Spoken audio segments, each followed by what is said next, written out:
communicate with staff via technical questions. Madam Clerk, would you please call the roll?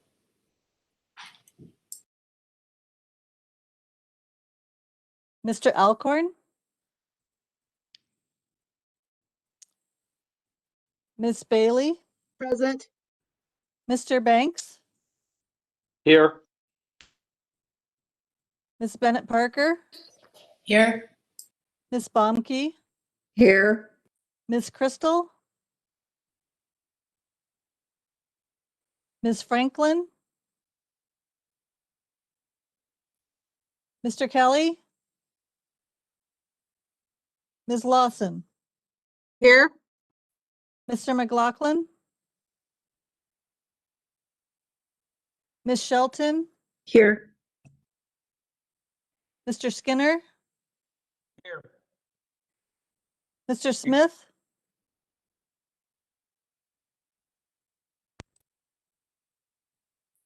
Mr. Stork? Here. Mr. Walkinshaw?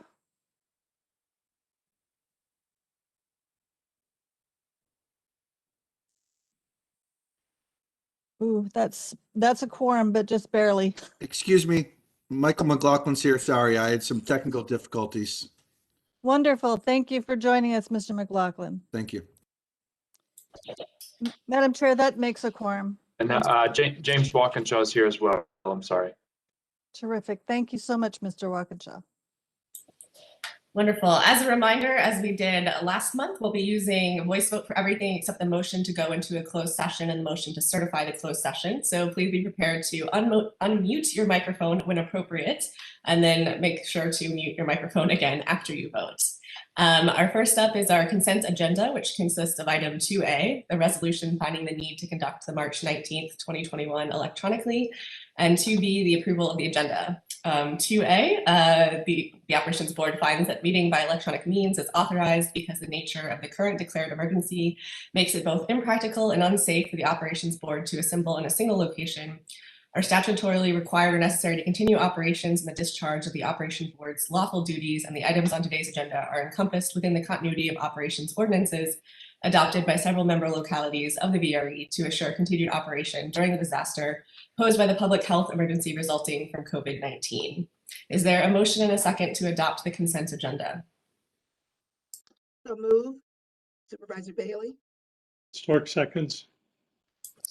Thank you. All those in favor of adopting the consent agenda, please say aye. Aye. Aye. Aye. Any opposed? Aye. Any abstentions? The motion passes. Next, we have the approval of the minutes of the February 19th Operations Board meeting. Does anyone have any corrections to the minutes?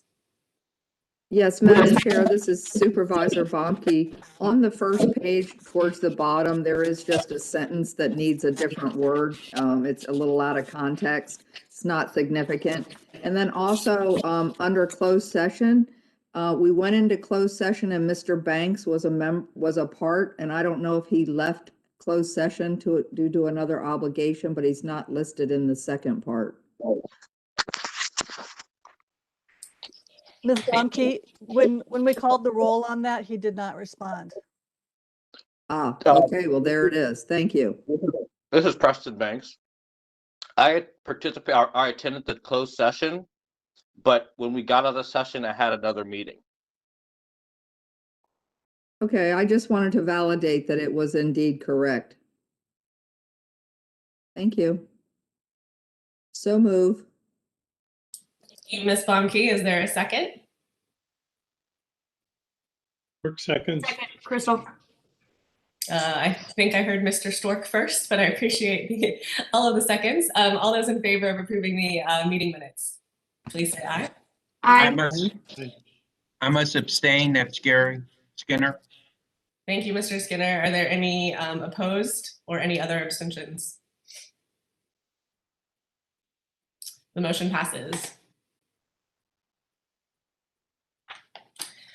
So it has been just over a year since we had to make significant changes to our lives due to the impact of COVID-19. At VRE, we reduced service to our S schedule on March 17th last year. And after canceling our March and April operations board meetings, we began doing them virtually as we are today. Thankfully, we've gotten the technology pretty much figured out, but I'd like to thank VRE staff as well as those from Keolis and other contractors who've worked tirelessly to make sure we could continue to run our service in a safe manner. The members of the operations board especially send our thanks to the frontline workers whose dedication and commitment was and is pivotal during these challenging times. Keep up the great work and thank you for all that you do. For discussion, we have several important discussions that Rich will tee up for us during his report, including budgeting of federal funding from the relief bills and an update on insurance. And as a reminder, we will be going into a closed session later in the meeting to discuss a personnel matter. I'll turn it over to Mr. Dalton for his report. Thank you, Madam Chair, and good morning, Operations Board members and others. On the safety and COVID side, just wanted to point out, for years we have Lifesavers social media posts with our followers. We also recognize the need to educate our passengers and others as to safety concerns specific to our service. So late last year, we started a series of social media posts under the label of Safety Moment Saturday. This post, for example, was designed based on what we know occasionally occurs at stations such as Manassas, where people see the train pull away and start to make their way across the crossing before the gate is lifted. The text accompanying the graphic reminds people as our train leaves the station, it may block the sight of an oncoming train on the opposite track. We have other posts that speak to at-grade crossings, walking on the tracks, and our ability to provide local teachers with resources to bring students of all ages up to speed on rail safety in a fun and age-appropriate way. Also wanted to report out under the safety topic, as of the close of business Monday, March 15th, our train and engine employees from the Manassas crew base have worked 1,825 days, or 5 years, without a single FRA reportable injury. With this accomplishment, they join their mechanical colleagues from Manassas who achieved the same safety milestone last fall. So in conjunction with Transit Worker Appreciation Day, VRE staff joined Keolis leadership last night, recognizing the safety milestone by meeting with train and mechanical crews and enjoying a meal together. As a point of emphasis, these safety accomplishments are particularly significant and somewhat unprecedented when you consider the nature of railroad work and the very low threshold that constitutes an FRA reportable injury. A simple laceration, sprain, or contusion that requires a single stitch or administration of ibuprofen are reportable injuries by FRA standards. So just wanted to shout out to all of those. That's a great accomplishment, and it's great to have that partnership with the Keolis team. And then just on the COVID front, in the past couple of weeks, I just wanted to note that VRE staff and contracted service providers have been contacted by various regional health districts to make appointments for the COVID-19 vaccinations. And then finally here, VRE staff continues to work primarily from remote work environments. On the ridership front, we continue to operate at a reduced service level, or an S-Schedule Plus. Overall, ridership, of course, continues to be down since March of 2020. Ridership for February started to increase again compared to January, and through the first half of March, we continue to see that ever so slightly, but it's still trending upward. Average daily ridership in February was slightly above 1,100 trips. And then on-time performance continues to be strong, 93% system-wide. In the month of February, we did experience some congestion, interference, partly weather-related, and of course, partly from freight and Amtrak trains.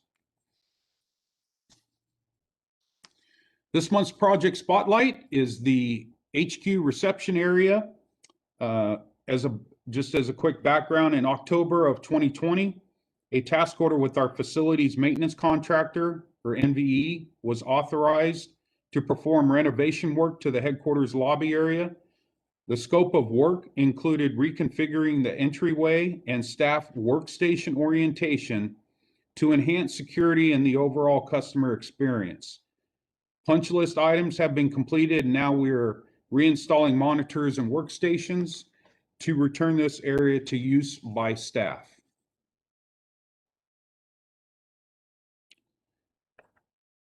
Over the past several weeks, I have provided you periodic updates on the topic of the adjustment to rail passenger transportation liability cap. Happy to announce that we met again yesterday with our insurance broker, Aon Risk Services, and reviewed 2 quotes that we received, one each from London and the Bermuda market. And then from this review and after concurrence by staff, I've directed Aon to bind coverage with the proposal that we received from Chubb in the Bermuda market. Simply the cost of the coverage is consistent with premiums that we paid for the current fiscal year. The coverage, again, is for the increase in the excess liability cap, or that 28 or approximately 28 million above the 295 million cap that's under current federal statute. And of course, as I've mentioned before, when the notice came out on the Federal Register, we had approximately 30 days to get this in place. So with the ability to go ahead and bind that coverage, we will meet that deadline and have no detrimental effect on our operation. We continue to work on the renewal of our insurance coverage, in addition to the excess liability coverage I just spoke about. And just as a reminder, we do carry property insurance, terrorism, commercial automotive liability, and these policies generally expire at the end of the fiscal year. So I will continue to provide further updates in the coming months on this annual process. Just wanted to touch briefly. Oh, I'm sorry. Yeah, go ahead. If you don't mind, Mrs. Michael McLaughlin, Rich, as you know, you had alerted us to the issue of liability. And because of that, and because of some other communications, we were given a heads up that that issue was going to come up at a March 10th hearing on Capitol Hill, where Secretary Valentine was testifying. So I want to thank you for being proactive and letting us know about it. I had forwarded your series of emails to Secretary Valentine. She was well prepared for the question that came from a member in Chicago. As you know, your Metro in Chicago has some similarities to VRE, same train, and one of their members is on the committee. So thank you for giving that heads up. On a personal level, thank you very much for giving that heads up. So my secretary was not blindsided by something. I was able to give her a heads up on something, which, as you know, is very important for a staffer to. In that case, I was a staffer to Secretary Valentine for the hearing. So thanks for your work on that and that, the Commuter Rail Coalition, to bring it to everyone's attention.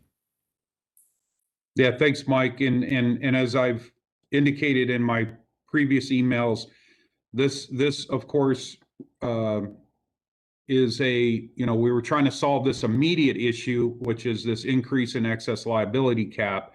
And in the testimony that Secretary Valentine gave, she also mentioned that, but also supported the work that not only the Commuter Rail Coalition, but APTA and all the other commuter and passenger rail entities are doing to address the overall failed market condition that we're currently in, that affects, as I mentioned, we're in an annual process right now for renewal for FY 2022.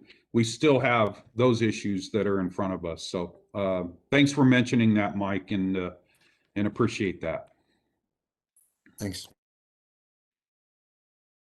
So just wanted to just touch base on the legislative update and just give a quick summary. At the state level, of course, this was not considered a significant year for transportation legislation, though The final budget does include several funding items related to transit and rail. Just mention these items include $83.5 million to improve commuter rail service on the VRE Manassas line and nearly $11 million to establish pilot programs for fare-free transit with urban and rural transit providers. There were two bills that that VRE advocated for on the General Assembly, and the chair reported on these last month. Won't go into detail, but just as a reminder, SB 1271 passed, which allows a public body to meet electronically when the locality in which the public body is located has declared a state of emergency. And then HB 1931 allows members of the public body to meet electronically if the member is caring for a sick relative. The bill also further clarified that that participation in electronic meeting due to the inability to attend because of a personal matter is limited to 2 meetings or 25% of the meetings in a calendar year. So, and then just finally, again, at the state level, VRE will monitor a new 2-year study to be conducted by DRPT that will focus on transit equity and modernization in the Commonwealth of Virginia. So then on the federal side, the American Rescue Plan Act, as most of you know, was passed by Congress and then signed by the president. It includes over $30 billion in support for transit agencies. At this point, we believe the Washington, D.C. region, similar to CARES, similar to CRISA, which we'll talk about here in a little bit, will get an allocation of approximately $1.2 billion to $1.4 billion. And again, as we're doing with the CRISA funds, the region will have to agree on how these funds will ultimately be allocated to the various recipients in the region. And then just want to mention on the infrastructure package, of course, in the House, the Speaker requested relevant House committee chairs to begin working with Republicans to put on an infrastructure package together. And then on the Senate side, the Senate Environment and Public Works Committee aims to advance a bipartisan surface transportation authorization bill out of the committee by Memorial Weekend.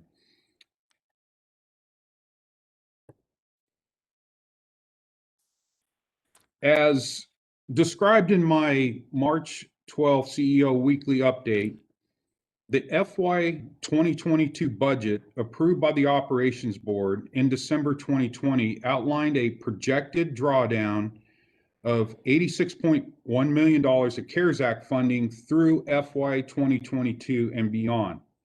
The primary use of the CARES Act funding is to maintain a balanced budget given the significant loss in fare revenue due to COVID-19. The approved budget did not include any relief funding from CRISA, which had not been passed. As you recall, it was passed shortly after our December meeting. So currently, VRE anticipates receiving $65 to $69 million from CRISA as the VRE share of the regional allocation. Now, given the near-term financial uncertainties at the jurisdictional level, staff has reviewed how the CRISA funds could be used if jurisdictional subsidies are at risk.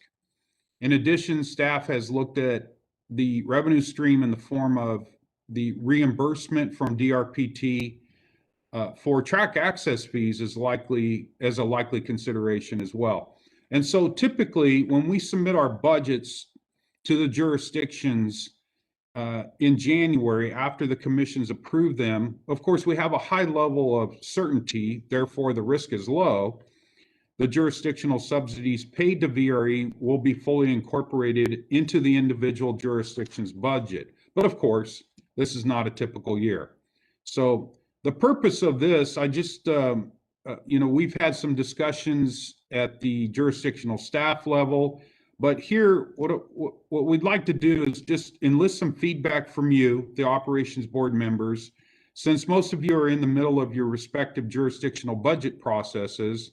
There will be no action taken today, and we will likely come back to you again in April based on the feedback you give us here today. So Mark Schofield, our Chief Financial Officer, will, just as a reminder, kind of walk you through a visual breakdown of how the current CARES Act funding affects operating revenues in fiscal year 2022, and then how the CRISA relief funds can do the same. And then once he's done, we'll take comments, questions, and again, like I said, just kind of take your feedback here a little bit, or any comments that you have, and further develop the potential uses for the CRISA funds, and bring more discussion back to you in April. So with that, I'm going to turn this over to Mr. Schofield.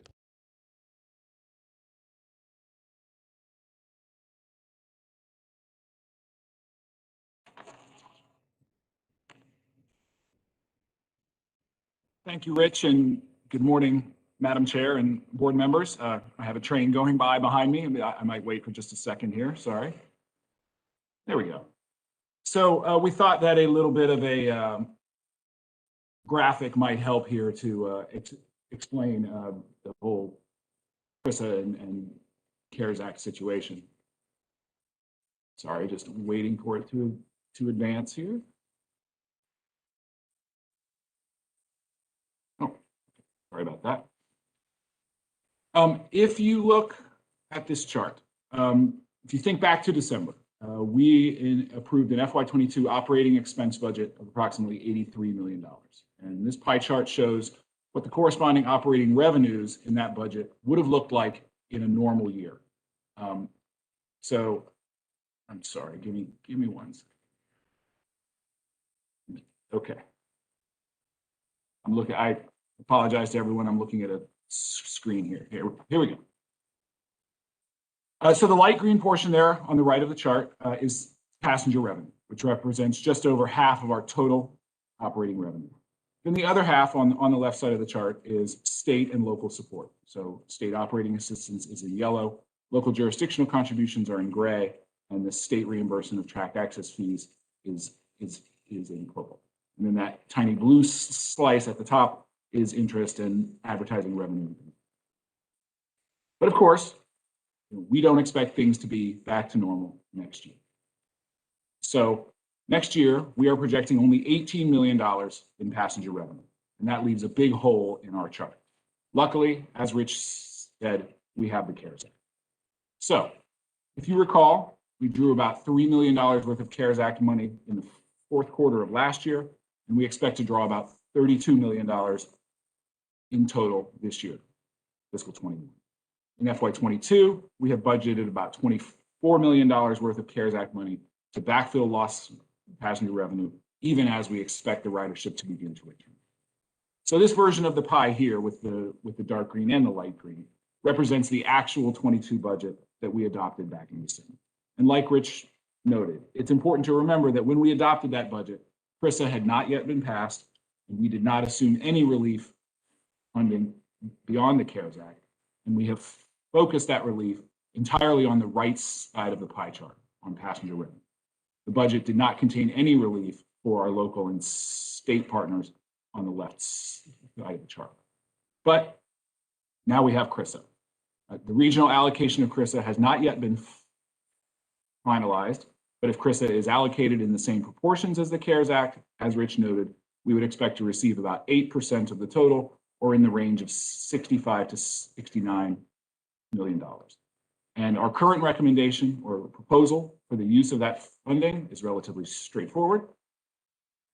We would propose for up to 2 years worth of relief for both jurisdictional contributions and for track access reimbursements. In FY22, that would total about $30 million total, and then roughly the same amount for FY23. Of course, that is dependent on the continued successful return of ridership. And if we get to the FY23 budget, and it turns out that we might need to use more of the CRISA money to backfill passenger revenue, we certainly would have that option. We have received initial positive feedback on this proposal from both DRPT staff and from the jurisdictional staff earlier this week during the DCC meeting. But of course, we're now looking for feedback and guidance from you as the operations board members. And then one operational note before I turn it back to Rich. If this recommendation is decided that that's how we want to move ahead, I would suggest that we consider amending the FY22 budget before the new fiscal year begins, given the magnitude of the change, and also in order to provide clarity to all the partners and to the public. Of course, we can deal with sort of process questions like that a little bit later once we've reached consensus on the substance. I have spoken to Steve, and his guidance is that the master agreement does not prohibit any sort of an off-cycle budget amendment like that, but it would require action by the commissions and the opportunity for the jurisdictions to provide their review, just like any other budget approval. And so with that, Rich, I will hand it back to you, and we'll be happy to take some questions.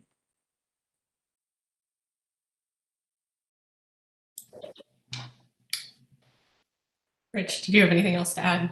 I do not have anything else to add, other than, yeah, just looking for some feedback or comments or some other, potential ideas or concepts or whatever that we can build upon and come back next month and if necessary to explore those. I guess I'll start with a question or two, and that would be, are there any alternatives or other options? Are there projects we could be expediting or investments we could be making to enhance service that would not only benefit our riders, but transit in the region? The short answer is yes. Again, depending on, the need, if you will, to backstop jurisdictional subsidies. Of course, we do have an unfunded balance currently, about 16% in our 6-year improvement plan.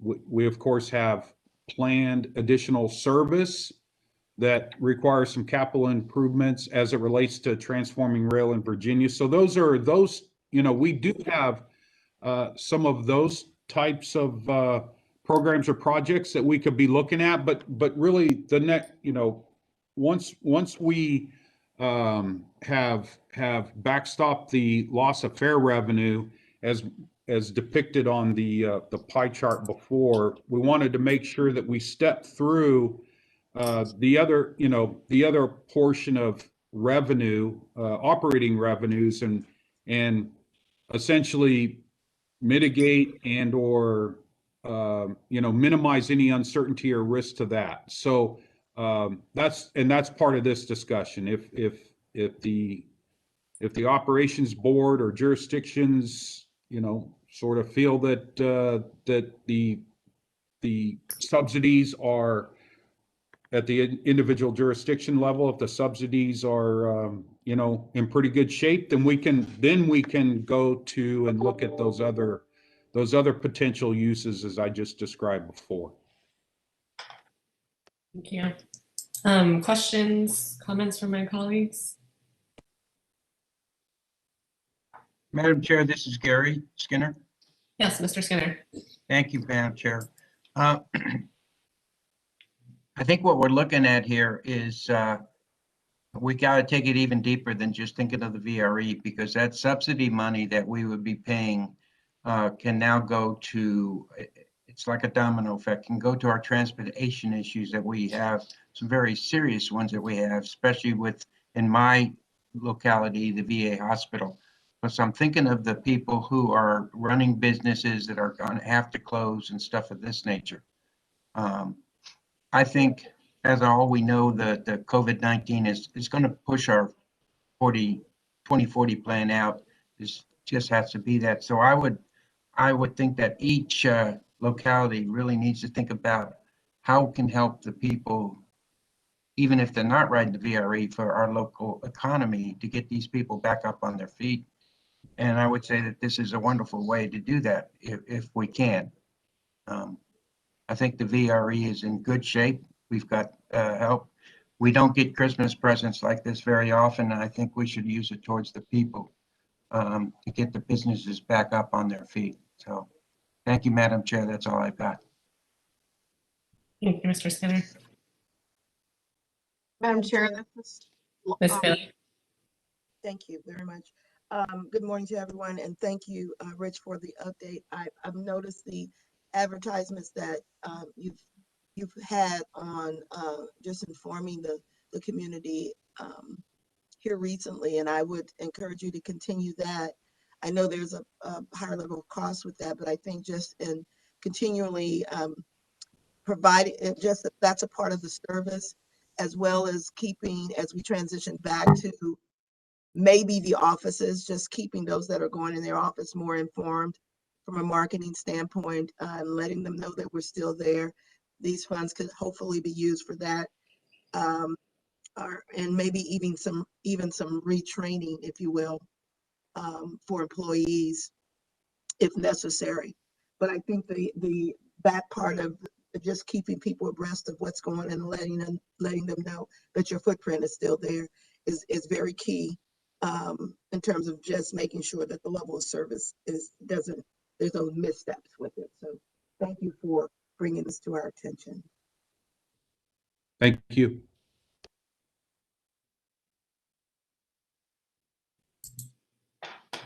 Madam Chair, Yes, Ms. Lawson. thank you. Can you go over again?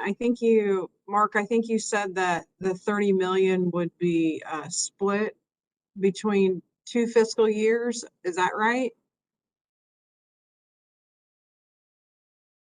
Actually, so the proposal would be for 30 million of CRISA to be used in fiscal 22.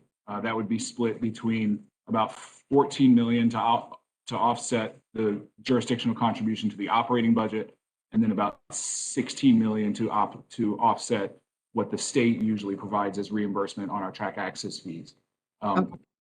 If things were looking good on the passenger revenue side and we could continue to backfill that as needed with the CARES Act, then we would anticipate coming back with a similar type of proposal for CRISA in 23, again, probably on the order of 30 million total.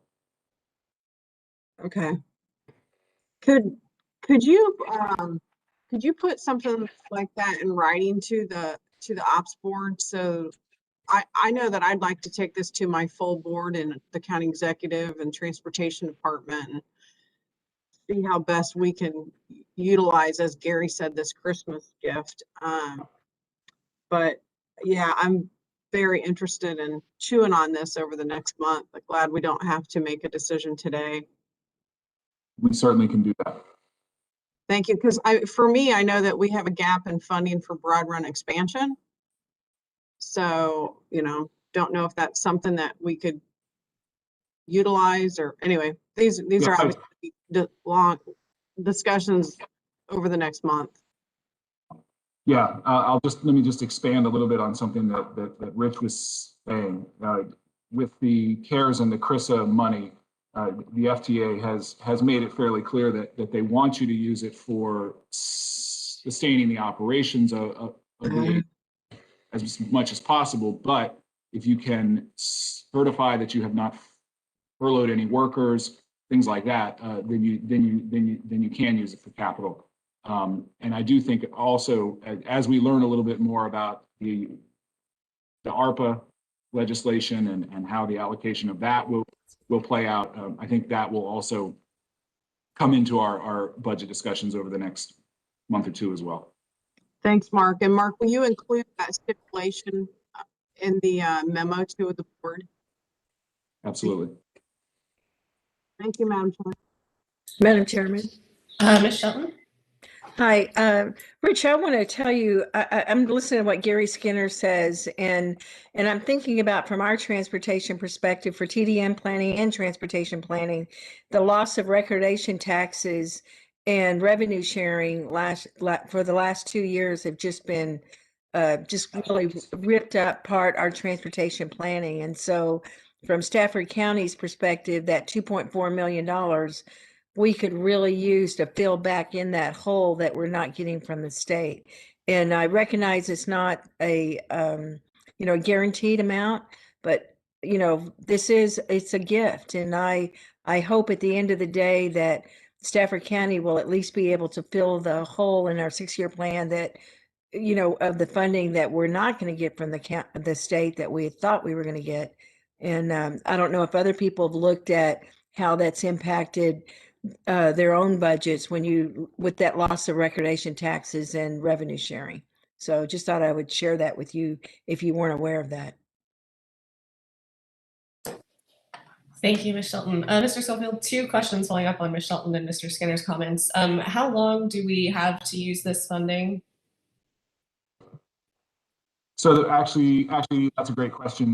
The CARES Act and the CRISA Act money basically do not have an end date. They are not going to lapse anytime soon. One thing that we have learned about the ARPA money is that it actually does have an end date, that it will need to be obligated to 2024, and it's not clear exactly how quickly it will have to be used. We're learning about that.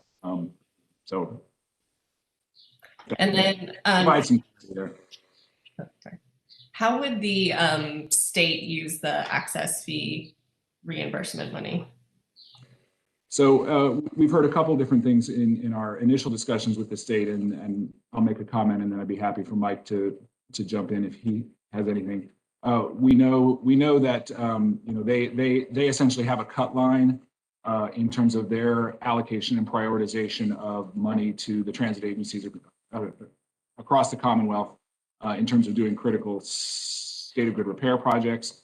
So being able to forego that reimbursement would allow that cut line to move down and more projects to be done across the Commonwealth. And then there also are needs that are associated with the TRV plan, the Transforming Rail in Virginia, and they might be able to use the funds to be able to move that program ahead as well. Mike, I don't know if you want to jump in.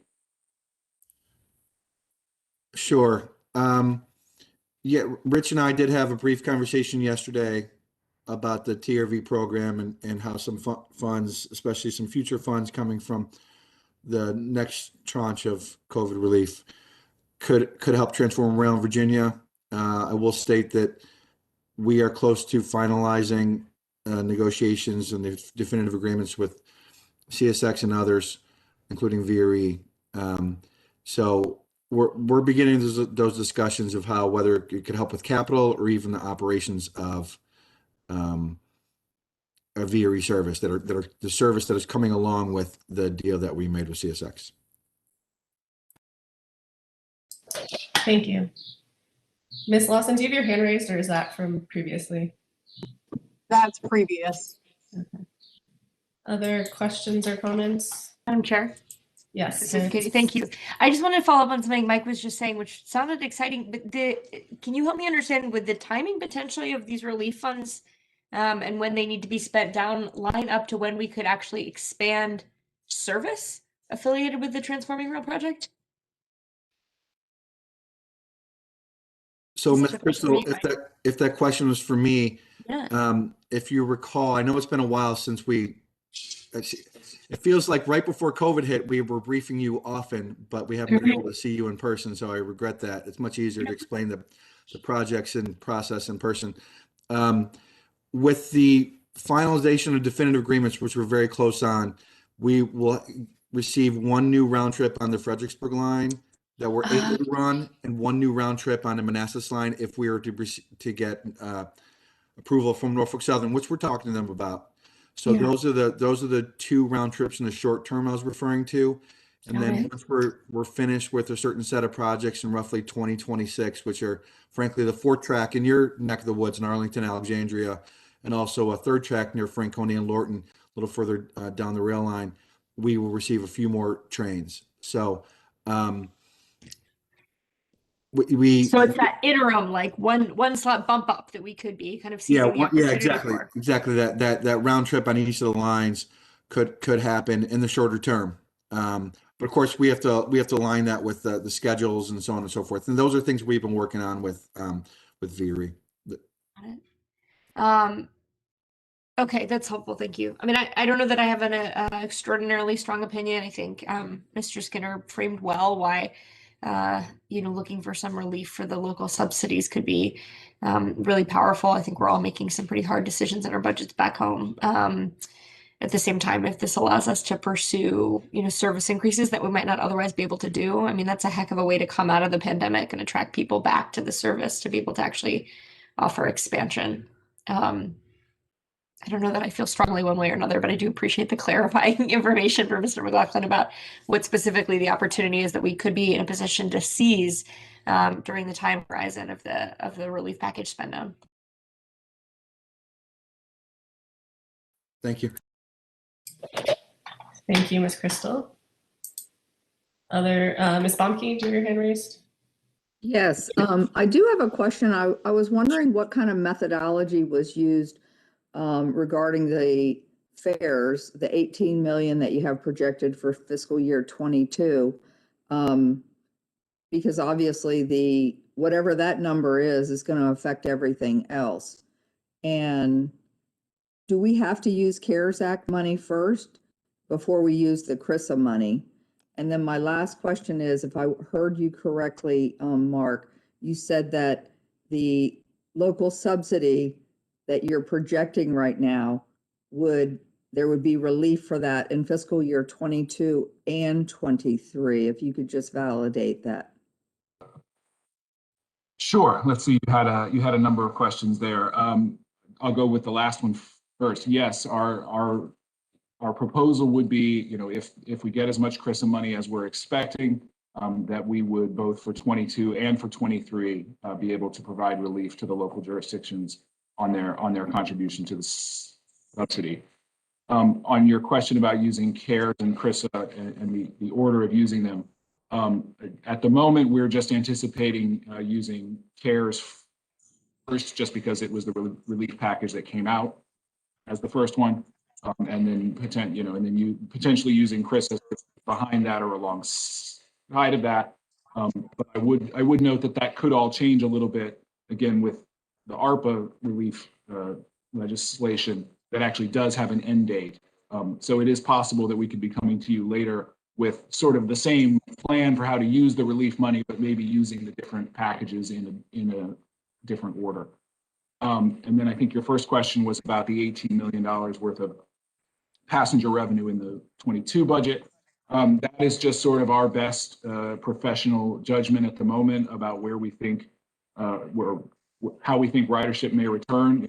That at the beginning of the year on July 1, it will still be quite low. Hopefully a little bit higher than it is now, and then increasing over the course of the fiscal year with an average ridership over the course of the year of about 6,000 riders a day, as compared to a normal pre-pandemic midweek average of about 20,000 riders a day. But again, hopefully, at the beginning of the year, that would be lower than 6,000. And by the time we get to the end of the year, it would be well above 6,000. We'll be watching that. But, that $18 million number is really just our best estimate.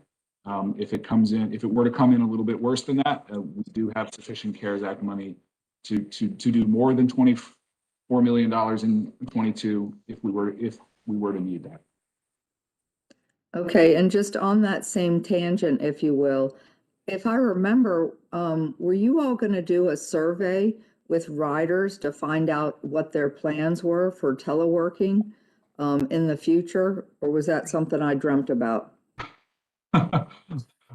I'll respond a little bit, and then maybe Rich, if you want to jump in. At the moment, we have not done any VRE specific surveying about telework and the plans to return. We've been relying on and working together with the other sort of regional bodies, the MWCOG and the TPD and the Board of Trade and all the folks who are trying to get their hands around what the new normal is going to look like. I do think that once sort of the public health portion of the pandemic has passed and it's safe to go out and do a survey of the riders, I would imagine that we would like to go out and talk to them and get some good data.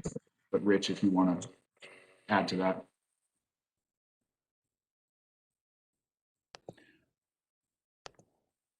Got a couple buttons to push here. I think I got them. No, I think you're exactly right. There's a lot of survey work going on regionally, and so we've been closely monitoring that. And as we start seeing an uptick in our ridership, and to Mark's point, the public health portion starts to the current environment starts to subside a little bit, I think that becomes the opportunity to get, I think, more, I'll just say, accurate information as it relates to both short-term, near-term ridership becomes a little clearer for us. So, All right, thank you. thank you.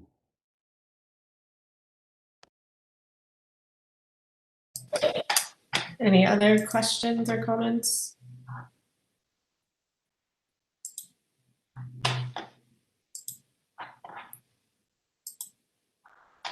Good. It sounds like we'll continue thinking about this and discussing it next week or next month, sorry. At this point, it is time for public comment, unless there are any other questions for Mr. Dalton on any other aspects of his CEO report. No, okay. So I think then it's time for public comments. Public comments for this meeting were taken electronically. The public comment period opened 1 week ago today and closed at 8 a.m. this morning. At this time, the clerk will read any comments into the record. Madam Chair, we have not received any comments. Okay, thank you. The next item is action item 7A. It's a resolution to accept VRE's Title VI service standards and policy monitoring results. Mr. Dalton, will you please introduce the item? Yes, ma'am. Thank you, Madam Chair. The VRE Operations Board is asked to accept the results of the Title VI service standards and policies monitoring and forward them to the Potomac and Rappahannock Transportation Commission, or PRTC, for inclusion in PRTC's Title VI submittal. So just in summary, the Federal Transit Administration through FTA Circular 4702.1b requires transit systems to monitor and analyze the performance of their systems every 3 years. At VRE, we essentially continuously monitor our service to ensure that we are providing, or that our service provide at least meets or exceeds our system-wide service standards. We set standards for vehicle load, vehicle headway, service availability, distribution of transit amenities, and vehicle assignments. The VRE system-wide service standards are displayed publicly on our website. And for this period, we have noted that we did not meet our on-time performance goal on either line for FY 2020, and as always hate to go backwards a little bit, but as most of you recall, this was during the period of which we were implementing positive train control. But we further noted the on-time performance standard was not met on both lines. Therefore, there was no disparate impact on any particular protected class. That is my summary, Madam Chair. Thank you, Mr. Dalton. Is there a motion and a second to approve Resolution 7A? Move approval, Madam Chair. Ms. Crystal. Thank you, Ms. Crystal and Ms. Bailey. Are there any questions or comments on this item? Hearing none, all those in favor of Resolution 7A, please say aye. Aye. Aye. Any opposed? Any abstentions? The motion passes. The next item is 7B, authorization to issue a GEC 8 task order for construction manager / general contractor engineering support for the Alexandria Station Improvements Project. Mr. Dalton. Thank you, Madam Chair.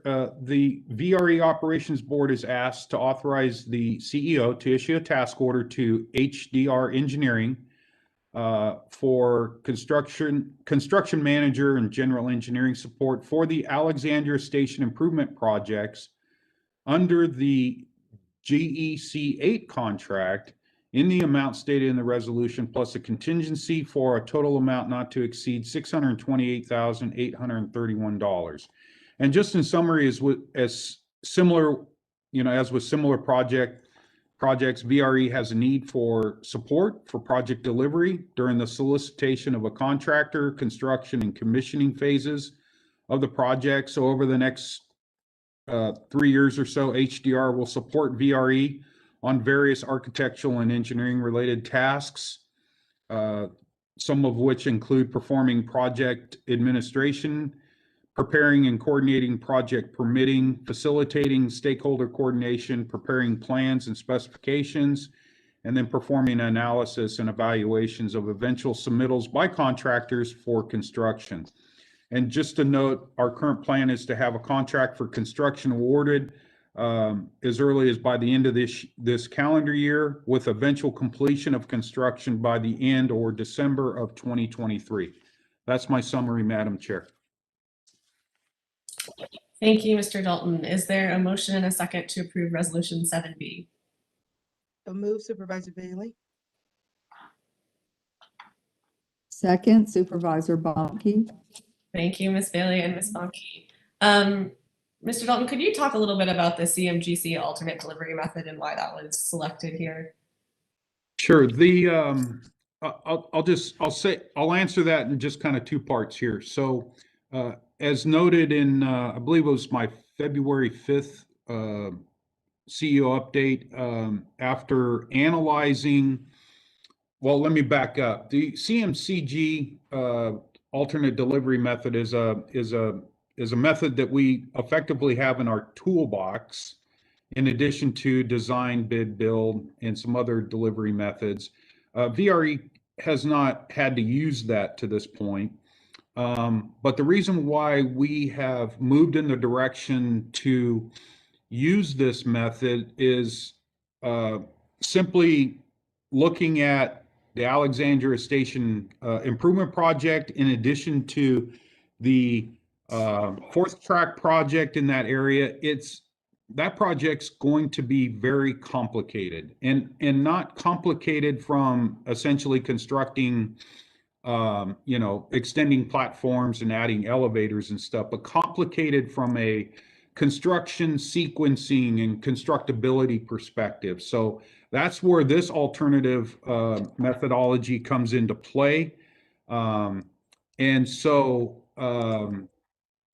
that's the direction we're moving. I will say that we're going to bring I'm going to bring a presentation to you in April, and go into a little bit more detail, so you get a little bit more familiar with this alternative delivery method, because then subsequent to that, likely in May, we would be coming to you with a request for solicitation, for which essentially is the construction piece of it, but it also, or the construction phase of the project, but it also incorporates the CMCG or the CMGC, or some of you probably have heard this as the CMAR approach. So that might have been a long way of answering your question. Thank you. Other questions or comments from my colleagues? Madam Chair, Ms. Lawson? thank you. Rich, is the 20% contingency unusual? I thought that we normally hold 10% contingency on projects. Very good question. You're right. Our normal place is 10%. A couple of reasons. You'll see some proposed 20% contingencies, and I'll characterize it this way, particularly for projects Alexandria North, the Alexandria Station Improvement Project, the Crystal City Station, and then we'll get to an item here about the LaFont Station. There is an enormous amount of stakeholder coordination, and that's not just the public, but stakeholder coordination between the railroads, DRPT or the Commonwealth, and of course CSX and Amtrak and others. And frankly, what we've learned is that for those level of efforts, or we're learning, is that essentially there's some risk to some of the assumptions that we've made or are making, to, for example, the number of stakeholder meetings, the number of reviews, the number of comments and stuff like that. So we in this case, in the next item about LaFont, We're just recommending a 20% contingency. Again, for this item, it's about $100,000, just so we could be able to, react to those, those issues or situations in a timely way and keep the project moving along. Okay. Yeah, a bit of an unusual reason why, but I understand the point with the collaboration, as you said, not just with the public communications that will be required, but stakeholders. So, all right. Thank you. Other questions or comments?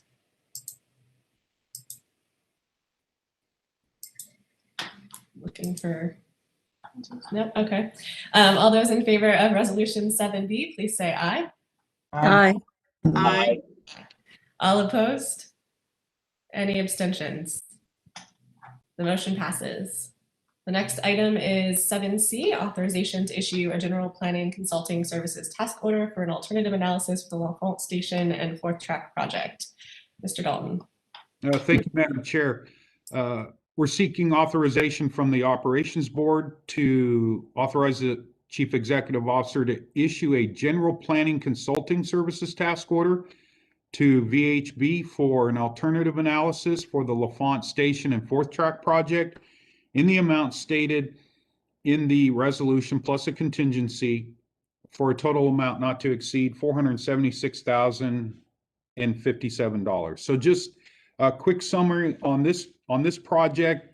Back in 2018, VRE staff and consultants produced a technical memo for this project that included some preliminary concepts. Those preliminary concepts included lengthening the existing station platform to accommodate longer trains and modifying the platform to an island platform to accommodate an additional fourth track. It was also identified the need to perform more detailed survey work due to the constrained footprint that we have there at the current L'Enfant Station. So that survey work commenced in 2019.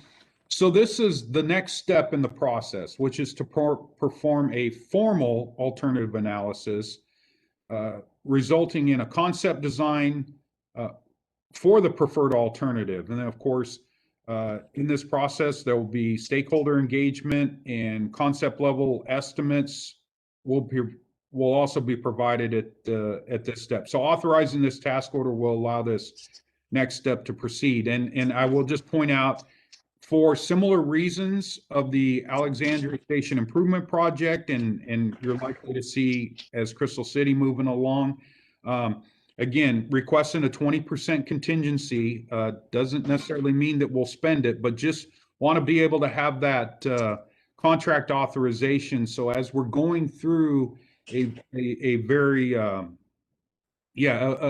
very technical and a very engaging public process here, just wanted to have the flexibility to be able to respond and keep the project moving along. That's my summary, Madam Chair. Madam Chair, this is Gary. Yes, Mr. Skinner. Rich, did we not increase the amount of the CEO's budget? You could go without authorization up to $100,000? Mr. Skinner, that was $200,000. Okay, so I sort of, so same line as Janae said, Ms. Larson, why don't we just keep it at 10%? And because I'm looking at contingency of 79,343. I don't want to get out of we start moving 20% before we know it, everything's 20%. Does it harm us in keeping 10%? And because the 20% is only 79,000, so half of that. I mean, if we kept it at 10% and you have the authority to go up to 200,000, is that correct? Well, the authority I've been given is to be able to execute task orders, purchase orders under $200,000 in total. So using that example, let's just say I executed a task order with a 10% contingency right at $200,000. If I needed to increase that contingency or go over that $200,000 total spending limit, I'd have to come back to the operations board to get that authority. Oh, okay, Rich. So it's really based on the total cost of the project. So any project that's under 200,000, you can go ahead and go with it. Anything over 200,000, you need the authority. All right, I completely understand if I'm correct. Yes, sir. Yes, sir. And the key there was your comment, the total cost. So Thank you. All right, Madam Chair, I'll make a motion to approve. Thank you, Mr. Skinner. Is there a second? Second, Shelton. Thank you, Ms. Shelton. Are there any other questions or comments on this item? So this is Supervisor Bomke. So Rich, what would happen if we move this amount down to 15%? Do you think that's going to cause great consternation? no, I mean, in the grand scheme of things, no, ma'am, I don't think so. I guess my concern is I guess if you don't need it, it will get returned. We will not spend that money. That is correct. And 79,000 is not a lot of money, but I just don't want to get into the habit of doing a 20% contingency. Understood. So, all right, I'll support this, but I just hope we don't see a lot more of these down the road. Thank you. Thank you, Ms. Bomke. Yes, Madam Chair. I did not see who that was. Oh, Mr. McLaughlin. Yes, just want to point out that DRPT recently came under contract with VHB for 30% design on Long Bridge. And I think some of you may know that Long Bridge just isn't just a span over the Potomac. It actually the Long Bridge project extends all the way up to L'Enfant, Control Point LE. So it's a nice symmetry that we are using VHB for our 30% design, and that VRE, and I didn't even know VHB was part of VRE's bench, that VRE is also using VHB for this. So they have much familiarity with the area and the corridor. So I was glad to see that that firm was chosen. Thank you, Mr. McLaughlin. Any other questions or comments? I was just going to add, Madam Chair, this is Board Member Crystal. I was just doing the math on some of the contracts that are on our local agenda for tomorrow. I actually think the contingency, although high, as Mr. Dalton described, is not unusual for pretty dense urban projects. And I think we see this a fair bit in Arlington. I don't know if this resonates at all with my colleagues from Alexandria or even Fairfax. When there are just a lot of other stakeholders, there's a lot of underground utilities potentially to hit. There are, easements potentially to acquire when the platting is done, et cetera. It is, I blanch at it too, but I think it's not unusual for just a highly urban environment, I guess. At least what we've seen in our own experience. So to the extent that's helpful, I thought I could share that. Thank you, Ms. Crystal. Other comments or questions? Hearing none. All those in favor of approving Resolution 7C, please say aye. Aye. Aye. Any opposed? Any abstentions? The motion passes. Mr. Dalton. Madam Chair, if I may, this is the spending authority report. I'll just quickly summarize that, we did issue a couple of blanket purchase orders, issued a task order, and issued issued a couple of task order amendments. I'll just ask that if any members have any questions about anything on the spending authority report, I will obviously answer those questions at this point. Any questions for Mr. Dalton?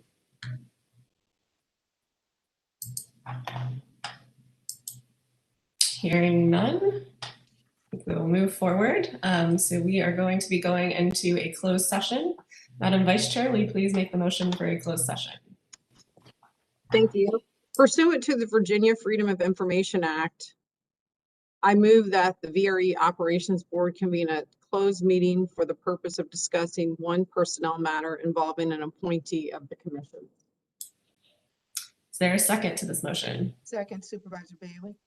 Thank you, Ms. Bailey. For this motion, the clerk will please call the roll for the vote.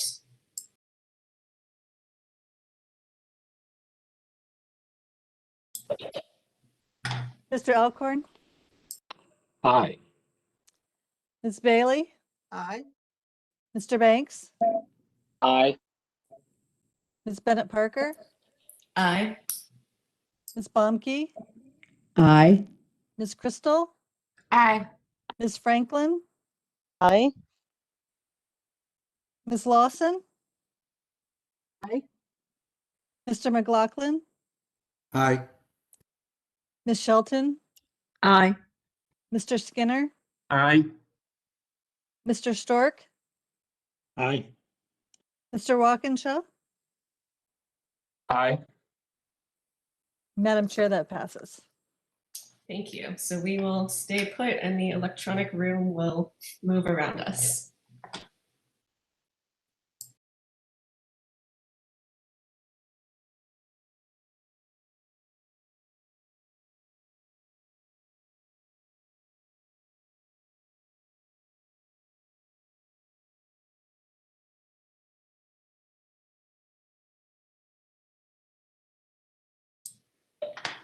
Everybody's in meeting. I don't see their pictures up on the screen. That's why I'm asking. Right, so we're ready to next slide. Mr. Dalton, it looks like we're back. Madam Chair, we are back. We are recording and you're good to continue on here. Wonderful. Ms. Lawson. Thank you, Madam Chair. The VRE Operations Board certifies that to the best of each member's knowledge and with no individual member dissenting at the just concluded closed session, only public business matters lawfully exempted from open meeting requirements under the Freedom of Information Act were discussed, and only such business matters as were identified in the motion by which the closed session convened were heard, discussed, and considered. Thank you, Ms. Lawson. Is there a second to that motion? Second. Thank you, Ms. Crystal. Will the clerk please call the roll? Mr. Alcorn, Aye. Ms. Bailey, Aye. Mr. Banks, Aye. Ms. Bennett Parker, Aye. Ms. Baumke. I think she had to leave. Ms. Crystal, Aye. Ms. Franklin, Aye. Ms. Lawson, Mr. McLaughlin, Aye. Ms. Shelton, Aye. Mr. Skinner, Aye. Mr. Stork, Aye. and Mr. Walkinshaw. Aye. And Madam Chair, that passes unanimously. Thank you. For board members' time, we're going to do this similarly. I'll just, rather than go through the roll, I'll just see if anyone has any remarks.